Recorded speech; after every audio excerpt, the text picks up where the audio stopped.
Hey, Shaun. Hey, how's it going? It's going well. How's things for you? I didn't sleep very well last night, so I've been in a bit of a haze today. No worries. Rock and roll lifestyle, right? Yeah, somewhat. It's the bouncing between playing shows on the weekends and then coming back and being a dad during the week and having to be at daycare, at 7 o'clock in the mornings. Whereas on the weekends you sleep until like 10. So it's all good. So where do we find you? That looks like a cool little hangout. Yeah, this is my little home studio in Nashville. So how are things? Obviously we've had a bit of a crazy year and I know it's been a bit up and down for you. Are you feeling like at this point you're feeling a bit more positive about everything? You try to stay positive, man. It's good to be out and playing shows. Because if you don't turn on the news, today is just Tuesday, right? it's not like the apocalypse is impending. And we've certainly had some good times. I think we've been out now 3 weekends in a row, maybe 4. Geez, time flies. But been great crowds. People are obviously really happy that there's live shows again. And it's kind of an adjustment for us because we've been home for so long. It feels somewhat alien at times to be back out on a bus, to be actually part of a show again and be on stage and have people in front of us. It feels kind of bizarre at the same time as it feels really good. So it's an adjustment period. It's kind of, I've been home for so long. I sort of had settled into this. In my mind, this year was already written off as far as touring was going to go, because there was even up until May or June, we weren't 100% sure that this was going to go forward. So it was still sort of up in the air. So it was one of those things where I almost didn't believe it was happening until I finally got back on a bus, and then the first couple of shows were a bit shaky because we hadn't played in so long. And then we found our groove and we've sort of settled back down into something we're comfortable with, and it's been going well. I mean, I think everyone's having a good time. It's a strange world where different states are approaching the situation differently. So in some states, there's no requirements at all for even entering a building, as far as filling out forms and telling people who you've been in contact with, and other states just don't care. So it's kind of like it's just a weird little balance of we basically playing in select states that sometimes feel like maybe they're different little mini countries. Yeah. But so far every crowd has been amazing. I think most of them have been sold out. And we're obviously really good friends with the Three Doors Down guys, so that's been fun too, because it's just the two of us. There's no other opening bands. There's usually a local DJ that'll play like a warm-up hour or so, but for the most part it's just fun because we see friends every day, and it's not there's just no weirdness. There's no underlying tensity, or tension. It's just everyone's having a good time. I think one of the good things that's come out of this whole situation is that people really appreciate, live music again, finally. And hopefully that transpires into even better shows moving forward for you guys and everybody else. Yeah, it seems like there's certainly is a lot of enthusiasm. Crowds have been very, very loud, and maybe they always were, and we didn't remember, but it seems to me like there's an overwhelming amount of enthusiasm coming from the people in front of us, which then makes us play with more enthusiasm. So kind of everyone feeds off of each other. But it's been, it certainly has felt to me like everybody is so relieved to be able to do something again after being told, it's been a year and a half basically at this point, since we were told we couldn't do anything or go anywhere. I live in Tennessee though, so we've been open for quite a long time actually. But I think some of these places we just played have just very recently lifted all these kinds of mandates and restrictions. If you think we just played Michigan, which I think was one of the very last ones to finally say, okay, cool, you can at least go back to having a life. But there's definitely that sense of relief from people and that excitement, because it's been so long since they've seen live music, and for a lot of these people, we are the first live show they've seen in well over a year and a half now. So that's something else to sort of take into consideration, because you sort of forget that part of it where you think, okay, we're out here doing it. This is our fourth weekend, but maybe for those people that are watching us, for the first time in a long time, that's the first time they were able to leave the house and go out and have a good time and watch live music. And it's kind of insane to think of it that way, because it really has been so long for everybody, not just for us, Yeah. For the fans too. So I haven't been to what I would consider a normal gig since February last year, so I'm ready. Yeah. For what's next? I think my first show is going to be Dinosaur Jr. Oh, that's awesome. So, yeah, so it feels like the end of Purgatory, right? Yeah. it feels like tentatively the end of Purgatory. It feels there's I'm hearing rumblings again of potential shutdowns and stuff again, which is just really disheartening. But and I know there's a lot of bands that are refusing to tour right now. And I think there's some people that are sort of perfectly comfortable sitting there in quote unquote purgatory, waiting for an absolute final result or an absolute light at the end of the tunnel. Whereas I just felt like it was time for us to see if there is a light at the end of the tunnel and head out there ourselves.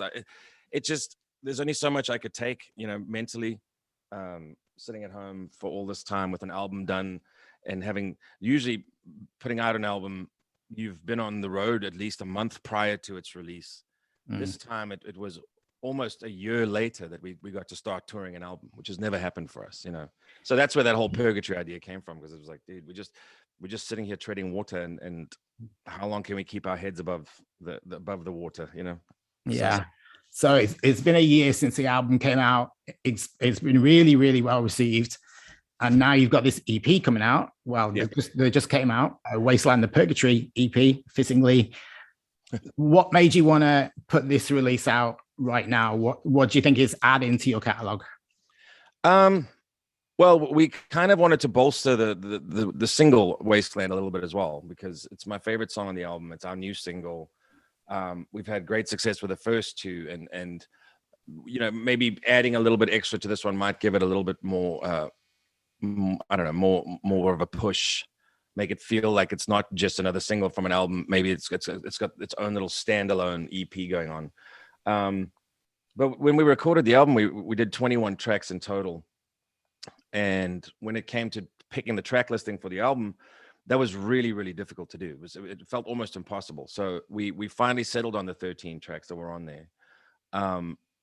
But then these bonus tracks on this EP felt like they could have been good bonus tracks to the album, right? So that was kind of what the idea was going to be, which then morphed into, okay, no, let's do an EP based around Wasteland and then release these 3 extra songs and then the alternative version of Wasteland, just to make it something more special. And then we have another 5 songs that have not been released that were also recorded at the time of this album, which I believe we're going to talk about possibly releasing as a second EP, probably early next year, depending on timing, because I really liked all the songs so much that I wanted them to be released. And I think at one point we were considering, do we do a double album? Do we split it in half and release one? Release one that's an 11-track album, and then maybe a 10-track album later on. So we had a lot of ideas, but really we kind of went the traditional route originally with a 13-track album, because that was what the world was still normal then.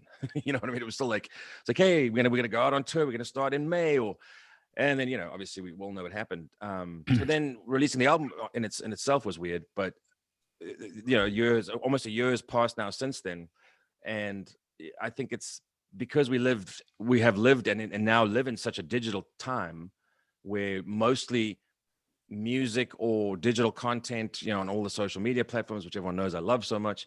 That's kind of what's driving a band's career at this point, because touring certainly wasn't, and nor was merch sales and that kind of stuff. But I just thought, like, and it's not just my idea, it's the label and management and everybody thought it was a good idea just to sort of turn, especially because this song will most likely be, I think, the last single off the album for this cycle anyway, and we just felt like, let's make it something more special so that it feels like it's not just, okay, another song that's going to radio. Let's, because we took our time and really re-recorded Wasteland from the ground up, slowed it down, dropped it in pitch, re-sang it, replayed everything on it, kind of gave it a completely different feel. So that on the EP, you've got the original Wasteland, which has kind of got that sort of up tempo, maybe slightly more aggressive feel to it, and then you have the book-ended version at the end of the EP, which then has the real slow sort of melancholic feel about it, which is, I think there's something pretty cool about that one too. So it was also just a good way to put that out. You know what I mean? It made sense to include that. And I only had done that as an experiment. I was, nobody ever said, hey, can you do this for because oftentimes you'll get asked to do an acoustic single for radio. They'll take your single and say, hey, can you pull out the guitars or make it less aggressive, because certain formats want slightly less guitar or let's say screaming or whatever. So I had lots of time on my hands, and I was doing it for Bruised and Bloodied because there was a request from the label to do it. And I finished it, and I was like, well, what else can I do? Because I'm here now. And I happened to start listening to Wasteland. I was like, oh, I'm going to try this acoustic. And so immediately got a sense of how I wanted it to sound and how I wanted it to feel. So, and just ran with it and did a demo of it here in this room. And I loved it. And so I sent it to the label, and they're like, yeah, we have to record that. So we ended up recording both acoustic versions on the same day here in Nashville. And and that's how that became part of the EP. And then that sort of just made the EP feel like it made a lot more sense at the end of the day. And did you ever play the new version, the acoustic version, live yet? No, we were thinking about it because Corey can play piano. And it's not the most complex piano melody ever written, but it'd be nice if we could do it with him actually playing the piano bits, because there's a lot of it throughout the song, obviously. So it is something we're considering doing, because I like to do that as well live. When we play Broken live, I don't think we've played it as a full band in years, because the original version of Broken, before it was even recorded for Disclaimer, was just an acoustic and a vocal. And then we got to the States, we recorded the song, and then we added some other instruments and things to it. And then obviously there was the Amy Lee version, which was the label request, which was a real big sort of orchestral number. But ultimately, just in its vulnerability, and when it's just Dale and I playing it, at these shows, that's kind of how the song should always have been presented. So there'll come a time when we feel the urge to possibly do it in the more sad key and the more sad format of the song. But for now, we're just having so much fun playing in general that. Once we've played it, the album version for a few more weeks, we might do something different. But it's just, as of right now, everyone, as soon as that song comes up in the set, we all get slightly more excited, because it's the newest song that we play. So right. And the response has been great so far too to that. So right now we're just concentrating on, okay, can we get how do we play an hour that's got as many songs in as we possibly can get, that makes everybody as happy as possible who's here tonight, and how do those songs fit in with what Three Doors Down is going to be doing next? There's a whole bunch of like sort of minor moving parts, but we'll get to the point where we played acoustic. It's just for now, again, it's just too much fun to play the real version, Yeah, for sure. So a few other artists that I've spoken to have mentioned that some of their older songs that were written pre-pandemic seem to have taken on like a new meaning in these days, and they've almost become more meaningful to how things have been. Have you found anything similar? It's been actually quite strange, because even a song going back as far as Fine Again, singing that song on a nightly basis, and sort of thinking of the lyrics as I'm singing them, it's like it was written from a completely different time, 20 years ago, about a completely different circumstance, but somehow manages to feel current in a sense. You know what I mean? It's just Broken has the same thing. Just as we go through the set, it's like I'm constantly astounded by how much I can tie in lyrically or sentimentally into the current day with songs that are quite old. And even the songs that I wrote, in 2019 for this album were never necessarily meant to be quite so fitting and feels quite so current, like I just wrote them today. It's just strange. I think maybe in a way, when I write stuff, it's universal enough and it's sort of vague enough, but the ideas the emotional context of it all can shift as you get older, or if it can move from from circumstance to circumstance, because it might have been written, say, 20 years ago about being frustrated with life in general, and then here you are 20 years later being frustrated with life in general. So it's kind of like, it's like lyrically the content is held up, and probably would not have been quite as poignant if it wasn't for the fact that we've all been home for so long, but I do agree. I have found that I'm on stage and I'm singing it going, man, did I write that then for this time in the world? I mean, which I know is obviously not the case, but it's just, that's definitely been very, very applicable. And it's kind of sad in a sense that these songs about, sort of remaining hopeful, but, currently understanding that everything's not so great. And I wrote those from a kid's perspective. I mean, I was in my 20s, I was like 22, 23, and now I'm 42, and those songs are more, again, are more relevant to me anyway. When I find myself on the stage singing these words, they're these words of like hope and encouragement in a sense to people that they get that, and that's that's kind of what the music has been there for, and what the music has been there for me for. So it's a very bizarre sort of circumstance to find myself in, and the emotional weight that comes with that can be quite difficult as well, because it's stuff that used to just roll off and you wouldn't think about it because you've played, I've played Fine Again, I don't know, 10,000 times in my life. And here I am finding a deeper connection to it than I have in well over a decade. So I guess in that sense, it's a good thing. Yeah. Well, you mentioned about being hopeful, and I think there's definitely, a kind of hope in the air at the moment that things are going to return to normal. I know you're on tour for a couple more months in the US. When can we expect to see you in Montreal again, do you know? Well, that all depends on when all the governments allow us to travel freely again, I guess. I mean, it's the international travel and on the whole right now is a complete no-go for any of us. I think the restrictions are so dire that it's become almost impossible to do it.